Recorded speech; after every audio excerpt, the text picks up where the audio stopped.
All right, guys, welcome back. Today we're going to do Atari Force issue number 7 from DC Comics. I love this series. All right, without further ado, let's dive in. Martin Champion is being tortured. He's being captured by the enemy, and he's being tortured by this creature called Cyclops, who is basically reveling in his pain, like a sadist. Pangrat and Dart is looking, but they cannot do anything. And, she says to Pangrat that, she has a premonition that she lost her lover Blackjack weeks ago. And now she's seeing this whole thing again. So she wants to do something about that. But then Pangrat is getting attacked by a viper hound. Dart shoots it, but then the alarms goes off and they are forced to flee into these, let's say, tubes, tunnels, hidden passages, etc., because they are being, hunted. Cyclops, acknowledged that, right? And Martin here, tough guy as he is basically bragging a little bit here, but, he's clearly in pain. And so Cyclops says, let's see how tough you are, Martin Champion. He says, my name's Tempest. Ah, yes, the code name you were given by the Atari scientist who studied your peculiar face field powers. My lord, the Dark Destroyer, knows all about you, Christopher Champion. More importantly, he knows your father, Martin Champion. But I have just begun to learn. Well, he is, like I said, absorbing and, pleasuring, getting pleasure from Martin Champion's pain. Martin Champion's pain. We see Morphia, who is also an empath. I believe he's an empath, right? Well, otherwise, you cannot revel in someone's pain. Feels that Martin is in terrible condition, and Martin, Christopher Champion. This is Martin. I was a little bit confused here. He is in shock that he has been, captured. And Morpheus says, hey, Martin, you need to come forward. Who is this destroyer? Why does he want to destroy you and your family?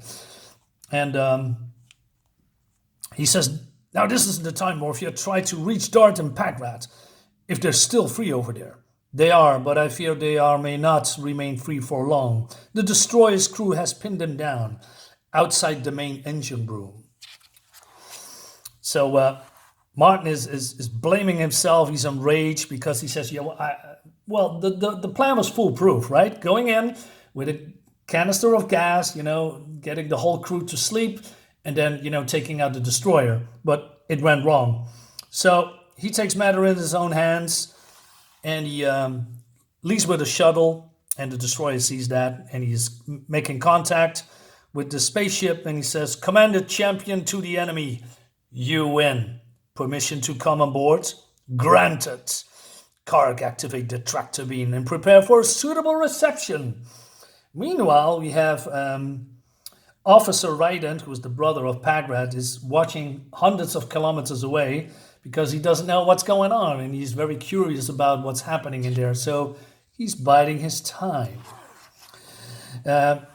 Later, Martin gets the reception that, he's not wanting, but he knows he's getting. And I like that everyone in this spaceship is from a different species, and we're going to see a little bit more of these creatures here. I like that a lot. Different costumes, different weapons, different, races, etc. It's very cool. And but he is not afraid, or maybe he doesn't show it. Of course, he's, afraid for the safety of his son, right? And so he calls out the destroyer. He says, where's your boss? Afraid to show yourself? And then from the speakers, in due time, Martin, in due time. Karg, search his ship and his person. Be thorough. We want no surprises. But then on the engine deck, stuff is going on and people are running away. Why? Well, because, Dart and Pagrat, they won. They took everything out and they are in the engine room, locked with the main drivers. Not sure that's good or bad. Probably good. Anyway, Um, we won. I feel sick. Yeah, he's basically a coward, right? Um, but then Morphia decides to go, free Martin champion, because he cannot stand to, wandering around and do nothing. So she says to Babe, she's her caretaker, right? You stay here, along with the other creature called Haka. Yeah, he calls himself Haka too. And but then she said, Haka and says, "Hey, let's go to this spaceship and go outside." I'm not sure how they want to do that. I don't believe they have the intelligence to pilot the ship. So yeah, we're gonna see that a little bit later. Not in this book. So the destroyer says, "Martin, old friend, we meet again. What's this? Cark tells me you brought a bomb aboard my ship, hidden on your abdomen under a sheath of plasty flesh. How were you planning to detonate, I wonder? Ah, yes, I see. A cerebral implant activated by a neural pulse. Very clever. You must have set it up back on New Earth. Thinking ahead, were you? You hate me, Martin, perhaps as much as I hate you. So I wonder, why didn't you set off your pitiful little explosive the moment you set foot on my ship?" Well, he doesn't say anything, right? He just stands there for now. And now we have some ads here. He says, "Where's my boy? Safe. You can do what you want with me, Destroyer. Leave my son out of this. But it was you who brought him in, Martin. As for doing what I want, I intend to do precisely what I want with both of you." So Morphia then slips in, and she has this psychic shield around her so that her ship is undetected. She takes out this guard, and then she is probing the spaceship for Martin, and, well, he's in real pain. Seeing that in this chamber, she is lashing out while this creature is, like I said, reveling in this pain. Delightful, sharing another's pain can be exquisite. No deeper form of communication exists. We touch on a primal level, mind to mind, soul on soul. How thrilling. And she says, "You beast! What's this? You have another would-be savior boy? Amusing. This one has come to free you, Chris." Morphia. Free him with your pathetically limited psychic powers? Oh, I think not. And but then this is happening. How will you free him when you cannot even free yourself? She knows this place, lives in the memory every waking and dreaming moment. It's a secret place, a hidden place of never forgotten loneliness, terror, where the child she was still trembles and longs for love. The child she was and the child she still is. So I believe this is in her past, right, when she was younger. And I believe this is a very cold environment where she has been growing up without supposedly emotions. But she is, tried to make contact with her, younger siblings, I guess, right? And, well, they all giving her literally the cold shoulder. And everybody just looks at her doing weird stuff. But then she's brought in by Mother because of, the disturbance that she makes. Morphia, of all my many children, only you are different. And I ask why. Why will you not do as your sisters do and prepare willing to take your place in our society? And she says, Mother, I'm lonely. Lonely.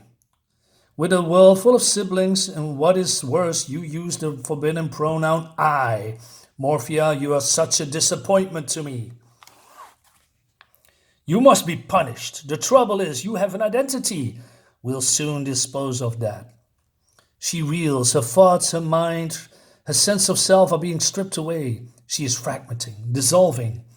She is being destroyed. But then she, pushes back from that little girl that she was once back then on that planet.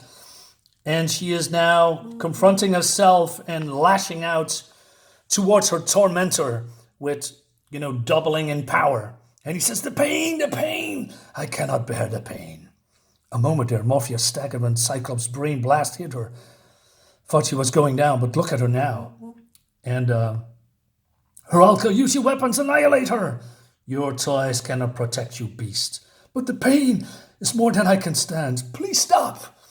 Please. Please indeed. So he's dead or maybe unconscious. Remind me never to get you mad. Cyclops entered this one in this one's mind. He awakened memories long sleeping. Where's Dad and Dart? Hey, you're strong. Rest, Christopher. You are safe now. No one will hurt you again. I promise. That's cool. I believe in the beginning that she was probably the weakest, but pretty strong and even saves, one of our heroes here, right? Meanwhile, we have Christopher Champion here, or Martin. How should I kill you? The Destroyer says. Should I get worms to consume your flesh? Should I let you shriek before mercy as hot knives plunge through your eyes?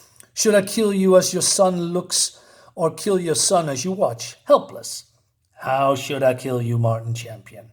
How should you like to die? He spits in his face, but then a transmission from the main monitor comes on. Unauthorized transmission on the main monitor. I can see it, that fool. It's the female Dart. Where is she speaking from? He says. Uh-oh. Let's get a wider view. Is that better? Recognize this place? It's your engine room. Martin, will you tell your friend what will happen to this ship if I laser blast through this control panel? Your ship will be blown itself by atoms, and you with it, and maybe this time you won't survive. Your terms, female. Use your imagination.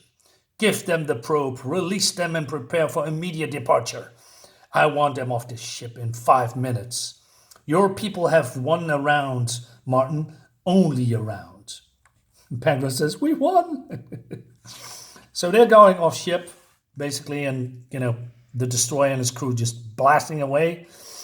And then Morphia comes. He says, Morphia, did you hear me? Respond, please. Martin, something terrible has occurred.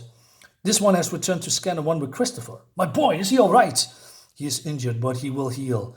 Martin, this one founded the ship deserted and the last shuttlecraft missing. The Hukka and my babe are gone. They are gone. And it lays to the next issue where we have a visual storytelling with Babe and Hukka and their adventures. Soon to be on my channel, Darksiders Comics. So guys, please subscribe to my channel, give me a like, leave a comment. I would really appreciate that. Thank you so much for watching as always. I see you next time. Bye-bye.